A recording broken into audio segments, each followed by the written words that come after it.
but Well, certainly. when I saw you play, what was me the amount of tape you had on one of your wrists, and that would tell me how tough a guy is. I was always like, I always went by the more tape he had on his wrist, the tougher he was. That's funny. I always thought I could play, so I wanted to have my dangle wrists, right? Yeah, you had the dangles. Yeah, I had the dangles.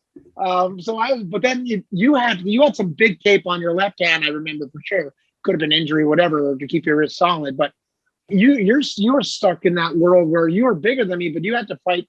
You said the super heavyweights. Like, it's people don't understand that there's different levels. It's like, boxing goes by every 5 to 8 pounds. Yeah, right. In hockey, it goes by you're on the ice, and so was that guy. Yeah, right. Go get him, Tiger. And my favorite was the wave. How did the wave start? How did the wave start in Boston? There, funny. It actually started. It happened in Philly once. It was I don't know. We get punched in the head, adrenaline. You do like I like being a moron off the ice. We all have fun. Like, this is what we do. On the ice, I like getting, playing that role and being the instigator and having fun and, having to be that whatever. But I would always shake my head at the guy that was the goofball that did the extra stuff that you just want to be like, I want to punch that guy in the head. My first or second game in the American Hockey League, I fought a guy named Mark Major. I remember Mage. I remember him. I don't know how it started. I don't know what happened. I'm coming out of college, and it happened. And don't ask me why. I raised the roof.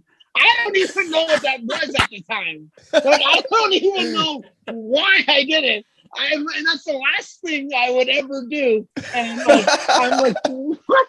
We gotta find footage of that, man, somehow. I'm so I think back at it, and then like the wave.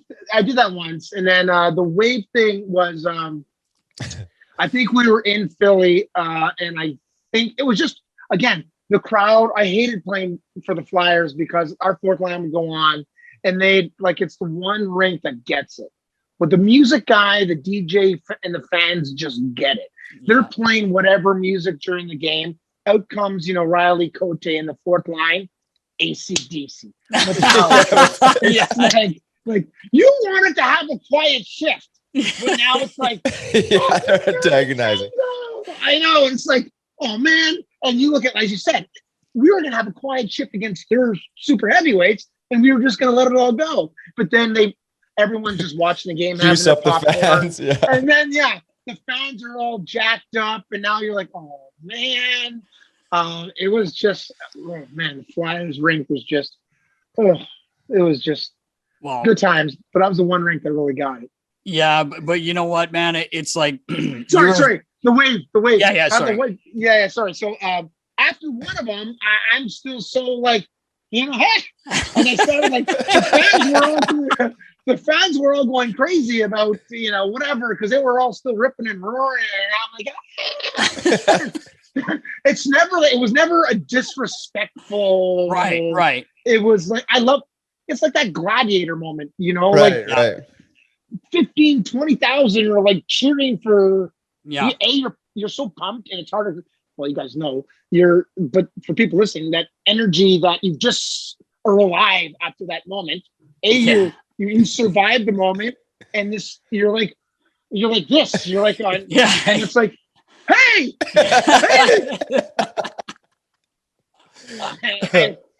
And then in Boston, I did it another time, and they thought it was. They loved it. It was awesome. I mean, it was awesome. I so loved calm it. too. It was just I know. I was watching. I was showing my son Elvis your fight against Jimmy Vandermeer because we talked to Pistol yesterday. So I was showing him that fight. Oh, what a fight, man! Jesus, both of you two just pounded each other. But at the end, oh my God, I know. But, Stalker gives the wave and the place is just going. You could have lost too. And if you get up wave, that play, there was not one person sitting down and you were a fan favorite. I remember they had T-shirts and everything for you, man. You were a rock star in Boston, man. It was fun. It was a great time. I think I was really lucky, as I mentioned, the 4 teams that I played with. Flyers, Rangers, Montreal, and Boston. Not long in Philly or in Montreal, but they're all blue collar cities. As much as New York's a money city, and Boston's kind of a money city. The real sports towns. Philadelphia's, they're all real. Montreal's a little different, but of the American cities, they're blue collar, and they love that. It's the movie with Mark Wahlberg in where he plays the football player. Papali. Papali, Invincible. It's just it just kind of shows you we used to go out, we played in Philly, and we could go to any downtown bar, but we'd go to these little Irish bars in South Philly and stuff. We just loved the people, and they were the people that were the fans. Right. And they appreciated that 100%.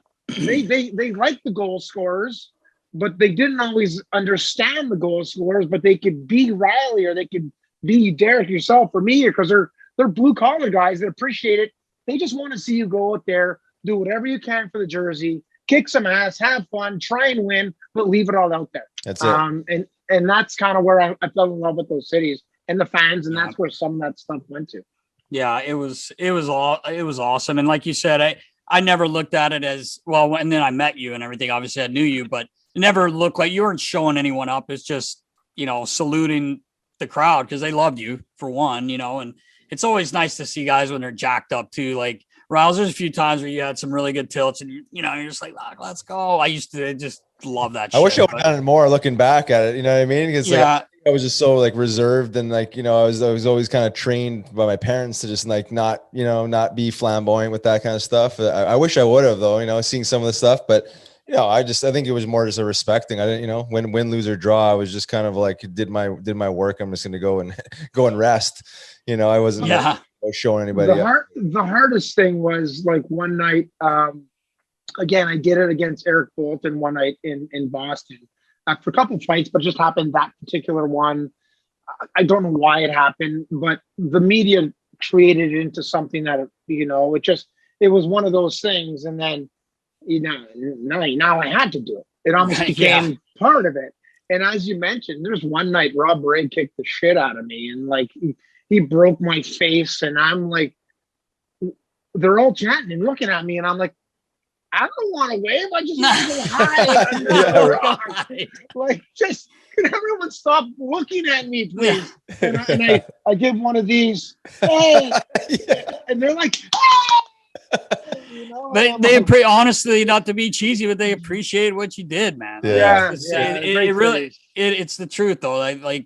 You guys are, what you did is the hardest thing to do, I think.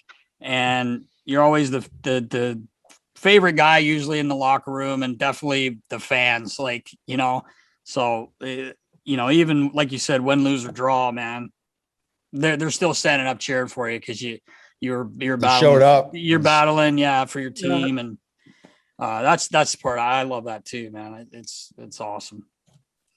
We had some good ones. There was one night, and there's some other nights where I'm playing with Philly, and Turner Stevenson. I think I fought him 3 times that year. And Turner's not a guy that fights a lot, but he's just a big, strong, big dude. Yeah, big man, big dude, and he just I think back of doing that stuff, and whenever I did it, it was kind of in that type of way. But you'd hear sometimes your own radio or TV producer guy, or not analyst, saying, I probably wouldn't do that, or I shouldn't do that. And that kind of digs a little bit at you.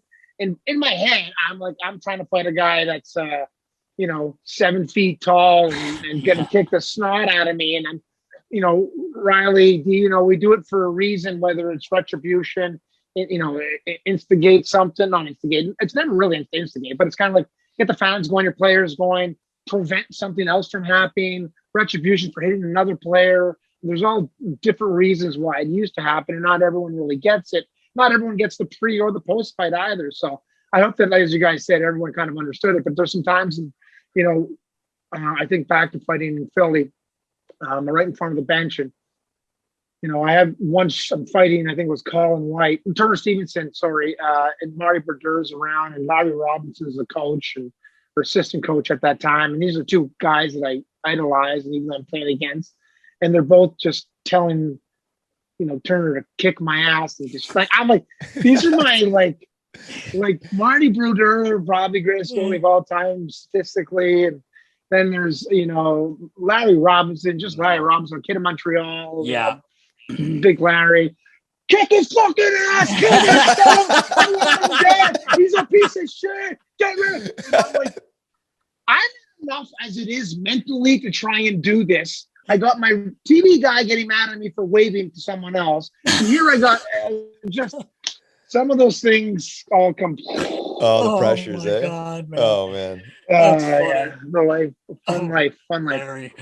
Larry Robinson. Can you imagine him? Oh, God. That is I've never heard a bad word.